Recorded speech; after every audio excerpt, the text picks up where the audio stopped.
أعوذ بالله من الشيطان الرجيم. بسم الله الرحمن الرحيم. ألف لام ميم. ذلك الكتاب لا ريب فيه هدى للمتقين الذين يؤمنون بالغيب ويقيمون الصلاة ومما رزقناهم ينفقون والذين يؤمنون بما أنزل إليك وما أنزل من قبلك وبالآخرة هم يوقنون أولئك على هدى من ربهم وأولئك هم المفلحون. إن الذين كفروا سواء عليهم أأنذرتهم أم لم تنذرهم لا يؤمنون. ختم الله على قلوبهم وعلى سمعهم وعلى أبصارهم غشاوة ولهم عذاب عظيم. ومن الناس من يقول آمنا بالله وباليوم الآخر وما هم بمؤمنين يخادعون الله والذين آمنوا وما يخدعون إلا أنفسهم وما يشعرون. في قلوبهم مرض فزادهم الله مرضا ولهم عذاب أليم بما كانوا يكذبون. وإذا قيل لهم لا تفسدوا في الأرض قالوا إنما نحن مصلحون ألا إنهم هم المفسدون ولكن لا يشعرون. وإذا قيل لهم آمنوا كما آمن الناس قالوا أنؤمن كما آمن السفهاء ألا إنهم هم السفهاء ولكن لا يعلمون. وإذا لقوا الذين آمنوا قالوا آمنا وإذا خلوا إلى شياطينهم قالوا إنا معكم إنما نحن مستهزئون الله يستهزئ بهم ويمدهم في طغيانهم يعمهون. أولئك الذين اشتروا الضلالة بالهدى فما ربحت تجارتهم وما كانوا مهتدين. مثلهم كمثل الذي استوقد نارا فلما أضاءت ما حوله ذهب الله بنورهم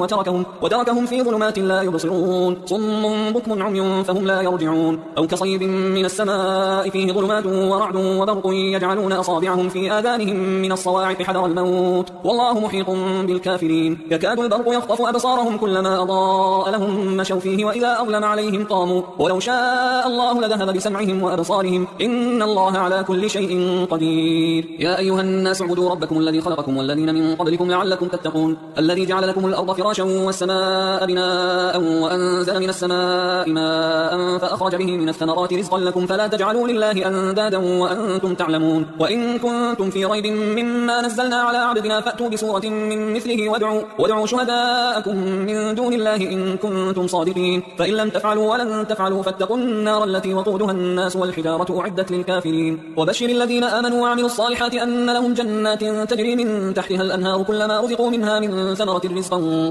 قالوا هذا الذي رزقنا من قبل وأتوا به متشابها ولهم فيها أزواج مطهرة وهم فيها خالدون. إن الله لا يستحيي أن يضرب مثلا ما بعوضة فما فوقها فأما الذين آمنوا فيعلمون أنه الحق من ربهم وأما الذين كفروا فيقولون ماذا أراد الله بهذا مثلا يضل به كثيرا ويهدي به كثيرا وما يضل به إلا الفاسقين الذين ينقضون عهد الله من بعد ميثاقه ويقطعون ما أمر الله به أن يوصل ويفسدون في الأرض أولئك هم الخاسرون. كيف تكفرون بالله وكنتم أمواتا فأحياكم ثم يميتكم ثم يحييكم ثم إليه ترجعون. هو الذي خلق لكم ما في الأرض جميعا ثم استوى إلى السماء فسواهن 7 سماوات وهو بكل شيء عليم. وإذ قال ربك للملائكة إني جاعل في الأرض خليفة قالوا أتجعل فيها من يفسد فيها ويسفك الدماء ونحن نسبح بحمدك ونقدس لك قال إني أعلم ما لا تعلمون. وعلم آدم الأسماء كلها ثم عرضهم على الملائكة فقال أنبئوني بأسماء هؤلاء إن كنتم صادقين قالوا سبحانك لا علم لنا إلا ما علمتنا إنك أنت العليم الحكيم. قال يا آدم أنبئهم بأسمائهم فلما أنبأهم بأسمائهم قال ألم أقل لكم إني أعلم غيب السماوات والأرض وأعلم ما تبدون وما كنتم تكتمون. وإذ قلنا للملائكة اسجدوا لآدم فسجدوا إلا إبليس أبى واستكبر وكان من الكافرين. وقلنا يا آدم اسكن أنت وزوجك الجنة وكلا منها رغدا حيث شئتما ولا تقربا هذه الشجرة فتكونا من الظالمين فأزلهما الشيطان عنها فأخرجهما مما كانا فيه وقلنا اهبطوا بعضكم لبعض عدو ولكم في الأرض مستقر ومتاع إلى حين فتلقى آدم من ربه كلمات فتاب عليه إنه هو التواب الرحيم. قلنا اهبطوا منها جميعا فإما يأتينكم مني هدى فمن تبع هداي فلا خوف عليهم ولا هم يحزنون. والذين كفروا وكذبوا بآياتنا أولئك أصحاب النار هم فيها خالدون. يا بني إسرائيل اذكروا نعمتي التي أنعمت عليكم وأوفوا بعهدي أوف بعهدكم وإياي فارهبون. وآمنوا بما أنزلت مصدقا لما معكم ولا تكونوا أول كافر به ولا تشتروا بآياتي ثمنا قليلا وإياي فاتقون. ولا تلبسوا الحق بالباطل وتكتموا الحق وأنتم تعلمون. وأقيموا الصلاة وآتوا الزكاة واركعوا مع الراكعين. أتأمرون الناس بالبر وتنسون أنفسكم وأنتم تتلون الكتاب أفلا تعقلون. واستعينوا بالصبر والصلاة وإنها لكبيرة إلا على الخاشعين الذين يظنون أنهم ملاقو ربهم وأنهم إليه راجعون. يا بني إسرائيل اذكروا نعمتي التي أنعمت عليكم وأني فضلتكم على العالمين. واتقوا يوما لا تجزي نفس عن نفس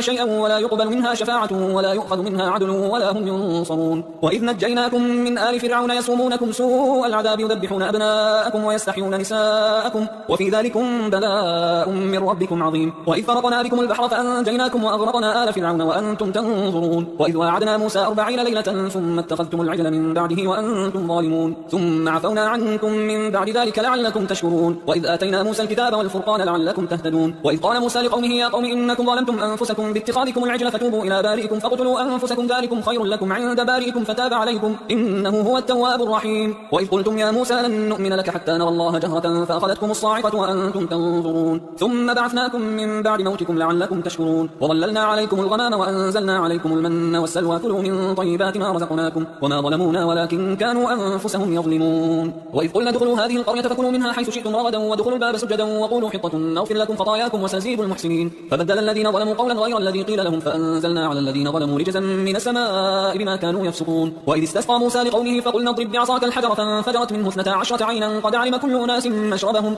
كلوا واشربوا من رزق الله ولا تعثوا في الأرض مفسدين. وإذ قلتم يا موسى لن نصبر على طعام واحد فادع لنا ربك يخرج لنا مما تنبت الأرض من بقلها وقثائها وفومها وعدسها وبصلها قال أتستبدلون الذي هو أدنى بالذي هو خير اهبطوا مصرا فإن لكم ما سألتم وضربت عليهم الذلة والمسكنة وباءوا بغضب من الله ذلك بأنهم كانوا يكفرون بآيات الله ويقتلون النبيين بغير الحق ذلك بما عصوا وكانوا يعتدون. إن الذين آمنوا والذين هادوا والنصارى والصابئين من آمن بالله واليوم الآخر وعمل صالحا فلهم أجرهم عند ربهم ولا خوف عليهم ولا هم يحزنون. وإذ أخذنا ميثاقكم ورفعنا فوقكم الطور خذوا ما آتيناكم بقوة واذكروا ما فيه لعلكم تتقون ثم توليتم من بعد ذلك فلولا فضل الله عليكم ورحمته لكنتم من الخاسرين. ولقد علمتم الذين اعتدوا منكم في السبت فقلنا لهم كونوا قردة خاسئين فجعلناها نكالا لما بين يديها وما خلفها وموعظة للمتقين. وإذ قال موسى لقومه إن الله يأمركم أن تذبحوا بقرة قالوا أتتخذنا هزوا قال أعوذ بالله أن أكون من الجاهلين. قالوا ادع لنا ربك يبين لنا ما هي قال إنه يقول إنها بقرة لا فارض ولا بكر عوان بين ذلك فافعلوا ما تؤمرون. قالوا ادع لنا ربك يبين لنا ما لونها قال إنه يقول إنها بقرة صفراء فاقع لونها تسر الناظرين.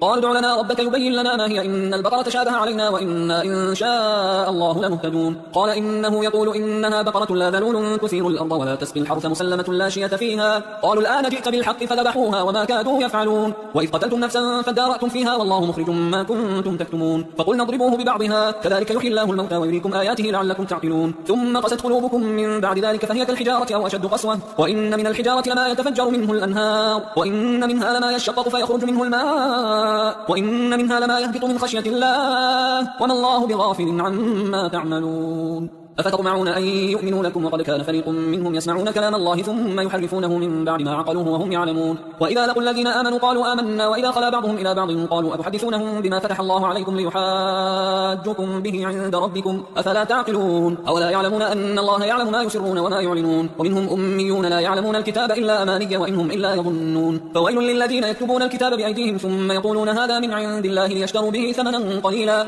فويل لهم مما كتبت أيديهم وويل لهم مما يكسبون. وقالوا لن تمسنا النار إلا أياما معدودة قل أتخذتم عند الله عهدا فلن يخلف الله عهده أم تقولون على الله ما لا تعلمون. بلى من كسب سيئة وأحاطت به خطيئته فأولئك أصحاب النار هم فيها خالدون والذين آمنوا وعملوا الصالحات أولئك أصحاب الجنة هم فيها خالدون. وإذ أخذنا ميثاق بني إسرائيل لا تعبدون إلا الله وبالوالدين إحسانا وذي القربى واليتامى والمساكين وقولوا للناس حسنا وأقيموا الصلاة وآتوا الزكاة ثم توليتم إلا قليلا منكم وأنتم معرضون. وإذ أخذنا ميثاقكم لا تسفكون دماءكم ولا تخرجون أنفسكم من دياركم ثم أقررتم وأنتم تشهدون ثم أنتم هؤلاء تقتلون أنفسكم وتخرجون فريقا منكم من ديارهم تظاهرون عليهم بالإثم والعدوان وإن يأتوكم أسارى تفادوهم وهو محرم عليكم إخراجهم أفتؤمنون ببعض الكتاب وتكفرون ببعض فما جزاء من يفعل ذلك منكم إلا خزي في الحياة الدنيا ويوم القيامة يردون إلى أشد العذاب وما الله بغافل عما تعملون. أولئك الذين اشتروا الحياة الدنيا بالآخرة فلا يخفف عنهم العذاب ولا هم ينصرون. ولقد آتينا موسى الكتاب وقفينا من بعده بالرسل وآتينا عيسى ابن مريم البينات وأيدناه بروح القدس أفكلما جاءكم رسول بما لا تهوى أنفسكم استكبرتم ففريقا كذبتم وفريقا تقتلون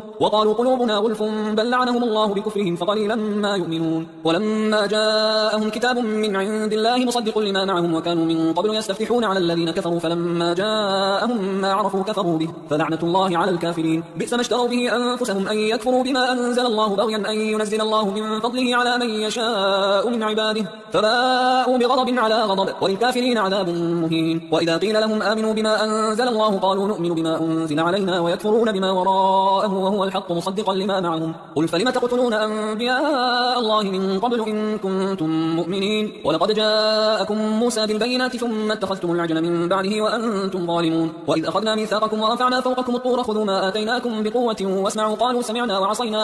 سمعنا وعصينا وأشربوا في قلوبهم العجل بكفرهم قل بئس ما يأمركم به إيمانكم إن كنتم مؤمنين. قل إن كانت لكم الدار الآخرة عند الله خالصة من دون الناس فتمنوا الموت إن كنتم صادقين ولن يتمنوه أبدا بما قدمت أيديهم والله عليم بالظالمين. ولتجدنهم أحرص الناس على حياة ومن الذين أشركوا يود أحدهم لو يعمر 1000 سنة وما هو بمزحزحه من العذاب أن يعمر والله بصير بما يعملون. قل من كان عدوا لجبريل فإنه نزله على قلبك بإذن الله مصدقا لما بين يديه وهدى وبشرى للمؤمنين. من كان عدوا لله وملائكته ورسله وجبريل وميكال فإن الله عدو للكافرين. ولقد أنزلنا إليك آيات بينات وما يكفر بها إلا الفاسقون أو كلما عاهدوا عهدا نبذه فريق منهم بل أكثرهم لا يؤمنون. ولما جاءهم رسول من عند الله مصدق لما معهم نبذ فريق من الذين أوتوا الكتاب كتاب الله وراء ظهورهم كأنهم لا يعلمون. واتبعوا ما تتلو الشياطين على ملك سليمان وما كفر سليمان ولكن الشياطين كفروا يعلمون الناس السحر وما أنزل على الملكين ببابل هاروت وماروت وما يعلمان من أحد حتى يقولا إنما نحن فتنة فلا تكفر فيتعلمون منهما ما يفرقون به بين المرء وزوجه وما هم بضارين به من أحد إلا بإذن الله ويتعلمون ما يضرهم ولا ينفعهم ولقد علموا لمن اشتراه ما له في الآخرة من خلاق ولبئس ما شروا به أنفسهم لو كانوا يعلمون. ولو أنهم آمنوا واتقوا لمثوبة من عند الله خير لو كانوا يعلمون. يا أيها الذين آمنوا لا تقولوا راعنا وقولوا انظرنا واسمعوا وللكافرين عذاب أليم. ما يود الذين كفروا من أهل الكتاب ولا المشركين أن ينزل عليكم من خير من ربكم والله يختص برحمته من يشاء والله ذو الفضل العظيم. ما ننسخ من آية أو ننسها نأتي بخير منها أو مثلها ألم تعلم أن الله على كل شيء قدير ألم تعلم أن الله له ملك السماوات والأرض وما لكم من دون الله من ولي ولا نصير. أن تريدون أن تسألوا رسولكم كما سئل موسى من قبل ومن يتبدل الكفر بالإيمان فقد ضل سواء السبيل. ود كثير من أهل الكتاب لو يردونكم من بعد إيمانكم كفارا حسدا من عند أنفسهم من بعد ما تبين لهم الحق فاعفوا واصفحوا حتى يأتي الله بأمره إن الله على كل شيء قدير. وأقيموا الصلاة وآتوا الزكاة وما تقدموا لأنفسكم من خير تجدوه عند الله إن الله بما تعملون بصير. وقالوا لن يدخل الجنة إلا من كان هودا أو نصارى تلك أمانيهم قل هاتوا برهانكم إن كنتم صادقين بلى من أسلم وجهه لله وهو محسن فله أجره عند ربه ولا خوف عليهم ولا هم يحزنون. وقالت اليهود ليست النصارى على شيء وقالت النصارى ليست اليهود على شيء وهم يتلون الكتاب كذلك قال الذين لا يعلمون مثل قولهم فالله يحكم بينهم يوم القيامة فيما كانوا فيه يختلفون. ومن أظلم ممن منع مساجد الله أن يذكر فيها اسمه وسعى في خرابها أولئك ما كان لهم أن يدخلوها إلا خائفين لهم في الدنيا خزي ولهم في الآخرة عذاب عظيم. ولله المشرق والمغرب فأينما تولوا فثم وجه الله إن الله واسع عليم. وقالوا اتخذ الله ولدا سبحانه بل له ما في السماوات والأرض كل له قانتون بديع السماوات والأرض وإذا قضى أمرا فإنما يقول له كن فيكون. وقال الذين لا يعلمون لولا يكلمنا الله أو تأتينا آية كذلك قال الذين من قبلهم مثل قولهم تشابهت قلوبهم قد بينا الآيات لقوم يوقنون إنا أرسلناك بالحق بشيرا ونذيرا ولا تسأل عن أصحاب الجحيم. ولن ترضى عنك اليهود ولا النصارى حتى تتبع ملتهم قل إن هدى الله هو الهدى ولئن اتبعت أهواءهم بعد الذي جاءك من العلم ما لك من الله من ولي ولا نصير. الذين آتيناهم الكتاب يتلونه حق تلاوته أولئك يؤمنون به ومن يكفر به فأولئك هم الخاسرون. يا بني إسرائيل اذكروا نعمتي التي أنعمت عليكم وأني فضلتكم على العالمين واتقوا يوما لا تجزي نفس عن نفس شيئا ولا يقبل منها عدل ولا تنفعها شفاعة ولا هم ينصرون. وإذ ابتلى إبراهيم ربه بكلمات فأتمهن قال إني جاعلك للناس إماما قال ومن ذريتي قال لا ينال عهد الظالمين. وإذ جعلنا البيت مثابة للناس وأمنا واتخذوا من مقام إبراهيم مصلى وعهدنا إلى إبراهيم وإسماعيل أن طهرا بيتي للطائفين والعاكفين والركع السجود. وإذ قال إبراهيم رب اجعل هذا بلدا آمنا وارزق أهله من الثمرات من آمن منهم بالله واليوم الآخر قال ومن كفر فأمتعه قليلا ثم أضطره إلى عذاب النار وبئس المصير. وإذ يرفع إبراهيم القواعد من البيت وإسماعيل ربنا تقبل منا إنك أنت السميع العليم. ربنا واجعلنا مسلمين لك ومن ذريتنا أمة مسلمة لك وأرنا مناسكنا وتب علينا إنك أنت التواب الرحيم ربنا وابعث فيهم رسولا منهم يتلو عليهم آياتك ويعلمهم الكتاب والحكمة ويزكيهم إنك أنت العزيز الحكيم ومن يرغب عن ملة إبراهيم إلا من سفه نفسه ولقد اصطفيناه في الدنيا وإنه في الآخرة لمن الصالحين إذ قال له ربه أسلم قال أسلمت لرب العالمين ووصى بها إبراهيم بنيه ويعقوب يا بني إن الله اصطفى لكم الدين فلا تموتن إلا وأنتم مسلمون أم كنتم شهداء إذ حضر يعقوب الموت إذ قال لبنيه ما تعبدون من بعدي قالوا نعبد إلهك وإله آبائك إبراهيم وإسماعيل وإسحاق إلها واحدا ونحن له مسلمون تلك أمة قد خلت لها ما كسبت ولكم ما كسبتم ولا تسألون عما كانوا يعملون وقالوا كونوا هودا أو نصارى تهتدوا قل بل ملة إبراهيم حنيفا وما كان من المشركين قولوا آمنا بالله وما أنزل إلينا وما أنزل إلى إبراهيم وإسماعيل وإسحاق ويعقوب والأسباط وما أوتي موسى وعيسى وما أوتي النبيون من ربهم لا نفرق بين أحد منهم ونحن له مسلمون فإن آمنوا بمثل ما آمنتم به فقد اهتدوا وإن تولوا فإنما هم في شقاق فسيكفيكهم الله وهو السميع العليم صبغة الله ومن أحسن من الله صبغة ونحن له عابدون قل أتحاجوننا في الله وهو ربنا وربكم ولنا أعمالنا ولكم أعمالكم ونحن له مخلصون أم تقولون إن إبراهيم وإسماعيل وإسحاق ويعقوب والأسباط كانوا هودا أو نصارى قل أأنتم أعلم أم الله ومن أظلم ممن كتم شهادة عنده من الله وما الله بغافل عما تعملون تلك أمة قد خلت لها ما كسبت ولكم ما كسبتم ولا تسألون عما كانوا يعملون سيقول السفهاء من الناس ما ولاهم عن قبلتهم التي كانوا عليها قل لله المشرق والمغرب يهدي من يشاء إلى صراط مستقيم وكذلك جعلناكم أمة وسطا لتكونوا شهداء على الناس ويكون الرسول عليكم شهيدا وما جعلنا القبلة التي كنت عليها إلا لنعلم من يتبع الرسول ممن ينقلب على عقبيه وإن كانت لكبيرة إلا على الذين هدى الله وما كان الله ليضيع إيمانكم إن الله بالناس لرؤوف رحيم قد نرى تقلب وجهك في السماء فلنولينك قبلة ترضاها فول وجهك شطر المسجد الحرام وحيث ما كنتم فولوا وجوهكم شطره وإن الذين أوتوا الكتاب ليعلمون أنه الحق من ربهم وما الله بغافل عما يعملون ولئن أتيت الذين أوتوا الكتاب بكل آية ما تبعوا قبلتك وما أنت بتابع قبلتهم وما بعضهم بتابع قبلة بعض ولئن اتبعت أهواءهم من بعد ما جاءك من العلم إنك إذا لمن الظالمين الذين آتيناهم الكتاب يعرفونه كما يعرفون أبناءهم وإن فريقا منهم ليكتمون الحق وهم يعلمون الحق من ربك فلا تكونن من الممترين ولكل وجهة هو موليها فاستبقوا الخيرات أينما تكونوا يأتي بكم الله جميعا إن الله على كل شيء قدير ومن حيث خرجت فول وجهك شطر المسجد الحرام وإنه للحق من ربك وما الله بغافل عما تعملون ومن حيث خرجت فول وجهك شطر المسجد الحرام وحيث ما كنتم فولوا وجوهكم شطره لئلا يكون للناس عليكم حجة إلا الذين ظلموا منهم فلا تخشوهم واخشوني ولأتم نعمتي عليكم ولعلكم تهتدون كما أرسلنا فيكم رسولا منكم يتلو عليكم آياتنا ويزكيكم ويعلمكم الكتاب والحكمة ويعلمكم ما لم تكونوا تعلمون فاذكروني أذكركم واشكروا لي ولا تكفرون يا أيها الذين آمنوا استعينوا بالصبر والصلاة إن الله مع الصابرين ولا تقولوا لمن يقتل في سبيل الله أموات بل أحياء ولكن لا تشعرون ولنبلونكم بشيء من الخوف والجوع ونقص من الأموال والأنفس والثمرات وبشر الصابرين الذين إذا أصابتهم مصيبة قالوا إنا لله وإنا إليه راجعون أولئك عليهم صلوات من ربهم ورحمة وأولئك هم المهتدون إن الصفا والمروة من شعائر الله فمن حج البيت أو اعتمر فلا جناح عليه أن يطوف بهما ومن تطوع خيرا فإن الله شاكر عليم إن الذين يكتمون ما أنزلنا من البينات والهدى من بعد ما بيناه للناس في الكتاب أولئك يلعنهم الله ويلعنهم اللاعنون إلا الذين تابوا وأصلحوا وبينوا فأولئك أتوب عليهم وأنا التواب الرحيم إن الذين كفروا وماتوا وهم كفار أولئك عليهم لعنة الله والملائكة والناس أجمعين خالدين فيها لا يخفف عنهم العذاب ولا هم ينظرون وإلهكم إله واحد لا إله إلا هو الرحمن الرحيم إن في خلق السماوات والأرض واختلاف الليل والنهار والفلك التي تجري في البحر بما ينفع الناس وما أنزل الله من السماء من ماء فأحيا به الأرض بعد موتها وبث فيها من كل دابة وتصريف الرياح والسحاب المسخر بين السماء والأرض الأرض لآيات لقوم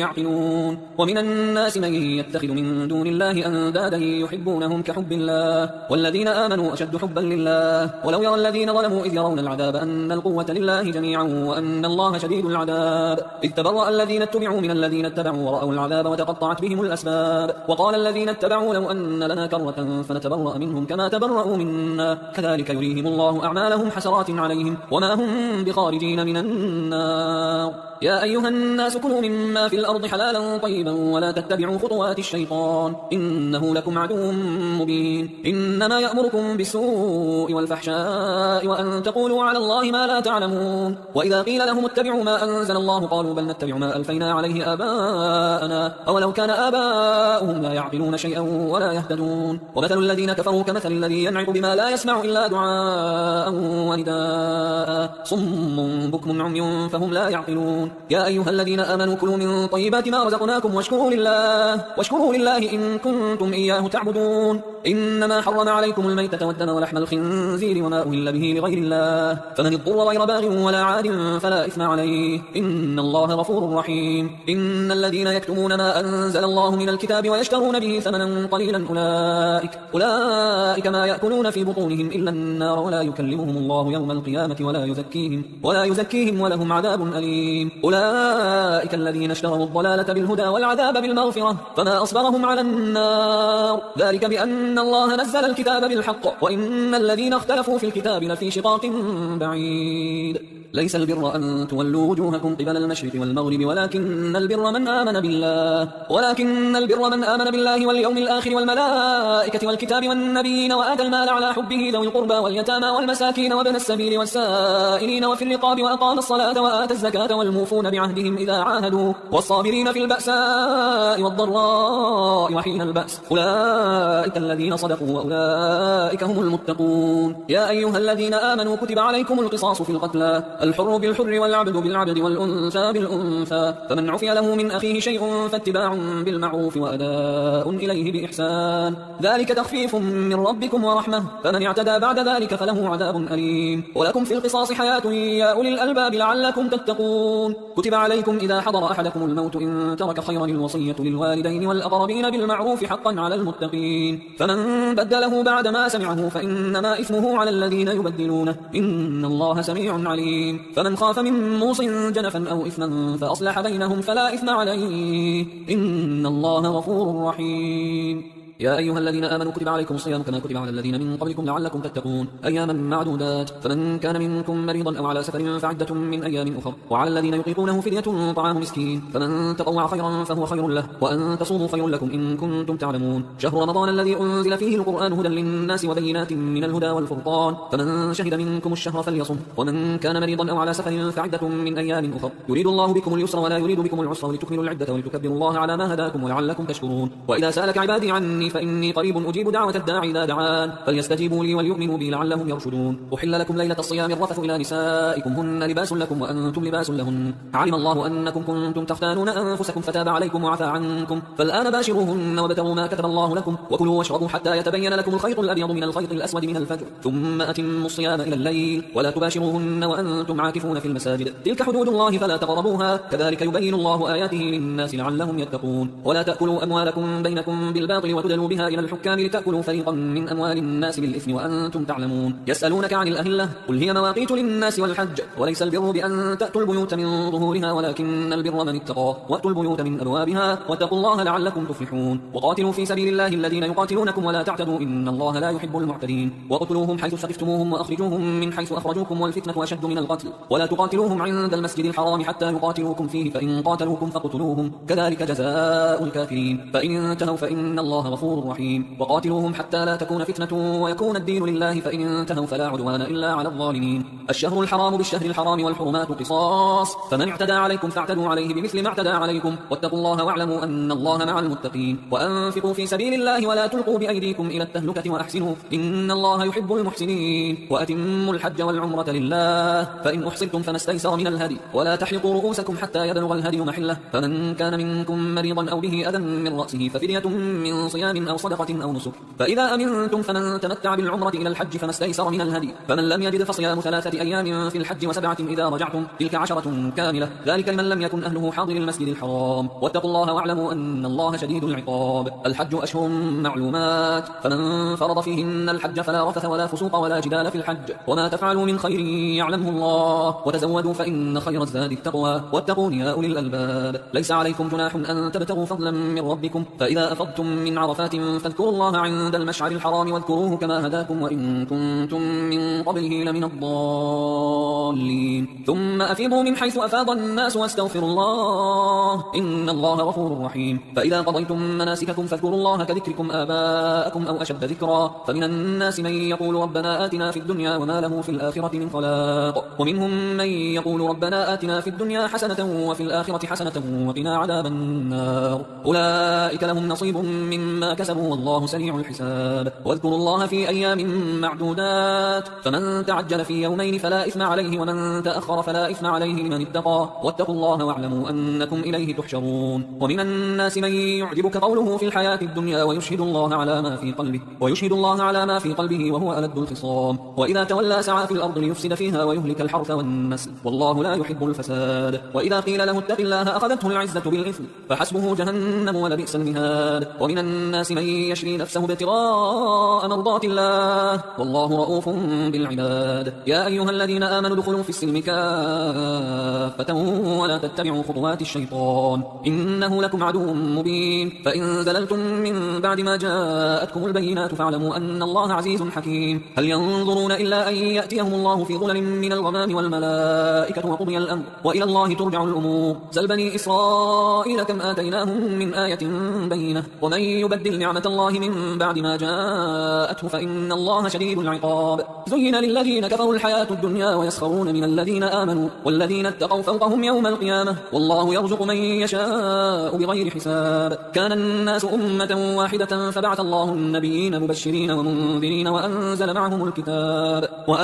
معهم الكتاب بالحق ليحكم بين الناس فيما اختلفوا فيه وما اختلف فيه إلا الذين أوتوه من بعد ما جاءتهم البينات بغيا بينهم فهدى الله الذين آمنوا لما اختلفوا فيه من الحق بإذنه والله يهدي من يشاء إلى صراط مستقيم. أم حسبتم أن تدخلوا الجنة ولما يأتكم مثل الذين خلوا من قبلكم مستهم البأساء والضراء وزلزلوا حتى يقول الرسول والذين آمنوا معه متى نصر الله ألا إن نصر الله قريب. يسألونك ماذا ينفقون قل ما أنفقتم من خير فللوالدين والأقربين واليتامى والمساكين وابن السبيل وما تفعلوا من خير فإن الله به عليم. كتب عليكم القتال وهو كره لكم وعسى أن تكرهوا شيئا وهو خير لكم وعسى أن تحبوا شيئا وهو شر لكم والله يعلم وأنتم لا تعلمون. يسألونك عن الشهر الحرام قتال فيه قل قتال فيه كبير وصد عن سبيل الله وكفر به والمسجد الحرام وإخراج أهله منه أكبر عند الله والفتنة أكبر من القتل ولا يزالون يقاتلونكم حتى يردوكم عن دينكم إن استطاعوا ومن يرتد منكم عن دينه فيمت وهو كافر فأولئك حبطت أعمالهم في الدنيا والآخرة وأولئك أصحاب النار هم فيها خالدون. إن الذين آمنوا والذين هاجروا وجاهدوا في سبيل الله أولئك يرجون رحمة الله والله غفور رحيم. يسألونك عن الخمر والميسر قل فيهما إثم كبير ومنافع للناس وإثمهما أكبر من نفعهما ويسألونك ماذا ينفقون قل العفو كذلك يبين الله لكم الآيات لعلكم تتفكرون في الدنيا والآخرة. ويسألونك عن اليتامى قل إصلاح لهم خير وإن تخالطوهم فإخوانكم والله يعلم المفسد من المصلح ولو شاء الله لأعنتكم إن الله عزيز حكيم. ولا تنكحوا المشركات حتى يؤمنوا ولأمة مؤمنة خير من مشركة ولو أعجبتكم ولا تنكحوا المشركين حتى يؤمنوا ولعبد مؤمن خير من مشرك ولو أعجبكم أولئك يدعون إلى النار والله يدعو إلى الجنة والمغفرة بإذنه ويبين آياته للناس لعلهم يتذكرون. ويسألونك عن المحيض قل هو أذى فاعتزلوا النساء في المحيض ولا تقربوهن حتى يطهرن فإذا تطهرن فأتوهن من حيث أمركم الله إن الله يحب التوابين ويحب المتطهرين. نساؤكم حرث لكم فأتوا حرثكم أن شئتم وقدموا لأنفسكم واتقوا الله واعلموا أنكم ملاقوه وبشر المؤمنين. ولا تجعلوا الله عرضة لأيمانكم أن تبروا وتتقوا وتصلحوا بين الناس والله سميع عليم. لا يؤاخذكم الله باللغو في أيمانكم ولكن يؤاخذكم بما كسبت قلوبكم والله غفور حليم. للذين يؤلون من نسائهم تربص 4 أشهر فإن فاءوا فإن الله غفور رحيم. وإن عزموا الطلاق فإن الله سميع عليم. والمطلقات يتربصن بأنفسهن 3 قروء ولا يحل لهن أن يكتمن ما خلق الله في أرحامهن إن كن يؤمن بالله واليوم الآخر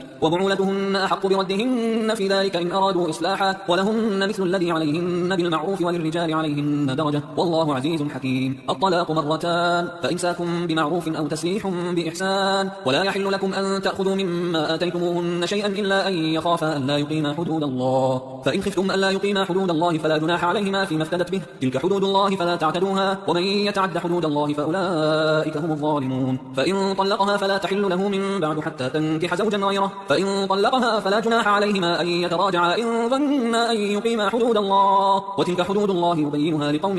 يعلمون. وإذا طلقتم النساء فبلغن أجلهن فأمسكوهن بمعروف أو سرحوهن بمعروف ولا تمسكوهن ضرارا لتعتدوا ومن يفعل ذلك فقد ظلم نفسه. ولا تتخذوا آيات الله هزوا واذكروا نعمة الله عليكم وما أنزل عليكم من الكتاب والحكمة يعظكم به واتقوا الله واعلموا أن الله بكل شيء عليم. وإذا طلقتم النساء فبلغن أجلهن فلا تعضلوهن أن ينكحن أزواجهن إذا تراضوا بينهم بالمعروف ذلك يوعظ به من كان منكم يؤمن بالله واليوم الآخر ذلكم أزكى لكم وأطهر والله يعلم وأنتم لا تعلمون. والوالدات يرضعن أولادهن حولين كاملين لمن أراد أن يتم الرضاعة وعلى المولود له رزقهن وكسوتهن بالمعروف لا تكلف نفس إلا وسعها لا تضار والدة بولدها ولا مولود له بولده وعلى الوارث مثل ذلك فإن أرادا فصالا عن تراض منهما وتشاور فلا جناح عليهما. وإن أردتم أن تسترضعوا أولادكم فلا جناح عليكم إذا سلمتم ما آتيتم بالمعروف واتقوا الله واعلموا أن الله بما تعملون بصير. والذين يتوفون منكم ويذرون أزواجا يتربصن بأنفسهن 4 أشهر وعشرا فإذا بلغن أجلهن فلا جناح عليكم فيما فعلن في أنفسهن بالمعروف والله بما تعملون خبير. ولا جناح عليكم فيما عرضتم به من خطبة النساء أو أكننتم في أنفسكم علم الله أنكم ستذكرونهن ولكن لا تواعدوهن سرا إلا أن تقولوا قولا معروفا ولا تعزموا عقدة النكاح حتى يبلغ الكتاب أجله واعلموا أن الله يعلم ما في أنفسكم فاحذروه واعلموا أن الله غفور حليم. لا جناح عليكم إن طلقتم النساء ما لم تمسوهن أو تفرضوا لهن فريضة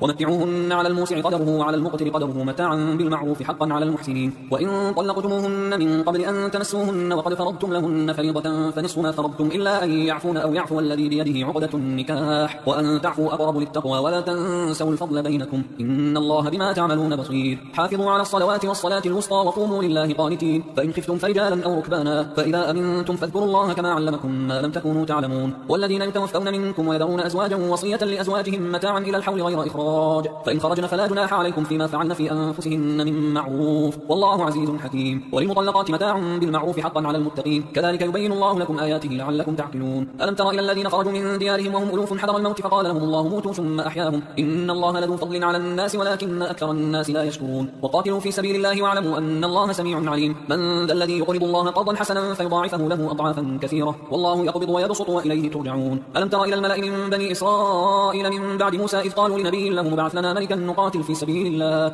قال هل عسيتم إن كتب عليكم القتال ألا تقاتلوا قالوا وما لنا ألا نقاتل في سبيل الله وقد أخرجنا من ديارنا وأبنائنا فلما كتب عليهم القتال تولوا إلا قليلا منهم والله عليم بالظالمين. وقال لهم نبيهم إن الله قد بعث لكم طالوت ملكا قالوا أنى يكون له الملك علينا ونحن أحق بالملك منه ولم يؤت سعة من المال قال إن الله اصطفاه عليكم وزاده بسطة في العلم والجسم والله يؤتي ملكه من يشاء والله واسع عليم. وقال لهم نبيهم إن آية ملكه أن يأتيكم التابوت فيه سكينة من ربكم وبقية مما ترك آل موسى وآل هارون تحمله الملائكة إن في ذلك لآية لكم إن كنتم مؤمنين. فلما فصل طالوت بالجنود قال إن الله مبتليكم بنهر فمن شرب منه فليس مني ومن لم يطعمه فإنه مني إلا من اغترف غرفة بيده فشربوا منه إلا قليلا منهم فلما جاوزه هو والذين آمنوا معه قالوا لا طاقة لنا اليوم بجالوت وجنوده قال الذين يظنون أنهم ملاقوا الله كم من فئة قليلة غلبت فئة كثيرة بإذن الله والله مع الصابرين. ولما برزوا لجالوت وجنوده قالوا ربنا أفرغ علينا صبرا وثبت أقدامنا وانصرنا على القوم الكافرين فهزموهم بإذن الله وقتل داود جالوت وآتاه الله الملك والحكمة وعلمه مما يشاء ولولا دفع الله الناس بعضهم ببعض لفسدت الأرض ولكن الله ذو فضل على العالمين. تلك آيات الله نتلوها عليك بالحق وإنك لمن المرسلين. تلك الرسل فضلنا بعضهم على بعض منهم من كلم الله ورفع بعضهم درجات وآتينا عيسى ابن مريم البينات وأيدناه بروح القدس ولو شاء الله ما اقتتل الذين من بعدهم من بعد ما جاءتهم البينات ولكن اختلفوا فمنهم من آمن ومنهم من كفر ولو شاء الله ما اقتتلوا ولكن الله يفعل ما يريد. يا أيها الذين آمنوا أنفقوا مما رزقناكم من قبل أن يأتي يوم لا بيع فيه ولا خلة ولا شفاعة والكافرون هم الظالمون. الله لا إله إلا هو الحي القيوم لا تأخذه سنة ولا نوم له ما في السماوات وما في الأرض من ذا الذي يشفع عنده إلا بإذنه يعلم ما بين أيديهم وما خلفهم ولا يحيطون بشيء من علمه إلا إلا بما شاء وسع كرسيه السماوات والأرض ولا يؤوده حفظهما وهو العلي العظيم لا إكراه في الدين قد تبين الرشد من الغي فمن يكفر بالطاغوت ويؤمن بالله فقد استمسك بالعروة الوثقى لا انفصام لها والله سميع عليم الله ولي الذين آمنوا يخرجهم من الظلمات إلى النور والذين كفروا أولياءهم الطاغوت يخرجونهم من النور إلى الظلمات أولئك أصحاب النار هم فيها خالدون ألم تر إلى الذي حاج إبراهيم في ربه أن آتاه الله الملك إذ قال إبراهيم ربي الذي يحيي ويميت قال أنا أحيي وأميت قال إبراهيم فإن الله يأتي بالشمس من المشرق فأت بها من المغرب فبهت الذي كفر والله لا يهدي القوم الظالمين أو كالذي مر على قرية وهي خاوية على عروشها قال أنى يحيي هذه الله بعد موتها فأماته الله 100 عام ثم بعثه قال كم لبثت قال لبثت يوما أو بعض يوم قال بل لبثت 100 عام فانظر إلى طعامك وشرابك لم يتسنه وانظر إلى حمارك ولنجعلك آية للناس وانظر إلى العظام كيف ننشفها ثم نكسوها لحما فلما تبين له قال أعلم أن الله على كل شيء قدير وإذ قال إبراهيم رب أرني كيف تحيي الموتى قال أولم تؤمن قال بلى ولكن ليطمئن قلبي قال فخذ 4 من الطير فصرهن إليك ثم اجعل على كل جبل منهن جزءا ثم ادعهن يأتينك سعيا واعلم أن الله عزيز حكيم مثل الذين ينفقون أموالهم في سبيل الله كمثل حبة أنبتت 7 سنابل في كل سنبلة 100 حبة والله يضاعف لمن يشاء والله واسع عليم الذين ينفقون أموالهم في سبيل الله ثم لا يتبعون ما أنفقوا منا ولا أذى لهم أجرهم عند ربهم ولا خوف عليهم ولا هم يحزنون قول معروف ومغفرة خير من صدقة يتبعها أذى والله غني حليم يا أيها الذين آمنوا لا تبطلوا صدقاتكم بالمن والأذى كالذي ينفق ماله رئاء الناس ولا يؤمن بالله واليوم الآخر فمثله كمثل صفوان عليه تراب فأصابه وابل فتركه صلدا لا يقدرون على شيء مما كسبوا والله لا يهدي القوم الكافرين ومثل الذين ينفقون أموالهم ابتغاء مرضات الله وتثبيتا من أنفسهم كمثل جنة بربوة أصابها وابل فآتت أكلها ضعفين فإن لم يصبها وابل فطل والله بما تعملون بصير أيود أحدكم أن تكون له جنة من نخيل وأعناب تجري من تحتها الأنهار له فيها من كل الثمرات وأصابه الكبر وله ذرية ضعفاء فأصابها إعصار فيه نار فاحترقت كذلك يبين الله لكم الآيات لعلكم تتفكرون يا أيها الذين آمنوا أنفقوا من طيبات ما كسبتم ومما أخرجنا لكم من الأرض ولا تيمموا الخبيث منه تنفقون ولستم بآخذيه إلا أن تغمضوا فيه واعلموا أن الله غني حميد الشيطان يعدكم الفقر ويأمركم بالفحشاء والله يعدكم مغفرة منه وفضلا والله واسع عليم يؤتي الحكمة من يشاء ومن يؤت الحكمة فقد أوتي خيرا كثيرا وما يذكر إلا أولو الألباب وما أنفقتم من نفقة أو نذرتم من نذر فإن الله يعلمه وما للظالمين من أنصار إن تبدوا الصدقات فنعما هي وإن تخفوها وتؤتوها الفقراء فهو خير لكم ويكفر عنكم من سيئاتكم والله بما تعملون خبير ليس عليك هداهم ولكن الله يهدي من يشاء وما تنفقوا من خير فلأنفسكم وما تنفقون إلا ابتغاء وجه الله وما تنفقوا من خير يوفى إليكم وأنتم لا تظلمون للفقراء الذين أحصروا في سبيل الله لا يستطيعون ضربا في الأرض يحسبهم الجاهل أغنياء من التعفف تعرفهم بسيماهم لا يسألون الناس إلحافا وما تنفقوا من خير فإن الله به عليم الذين ينفقون أموالهم بالليل والنهار سرا وعلانية فلهم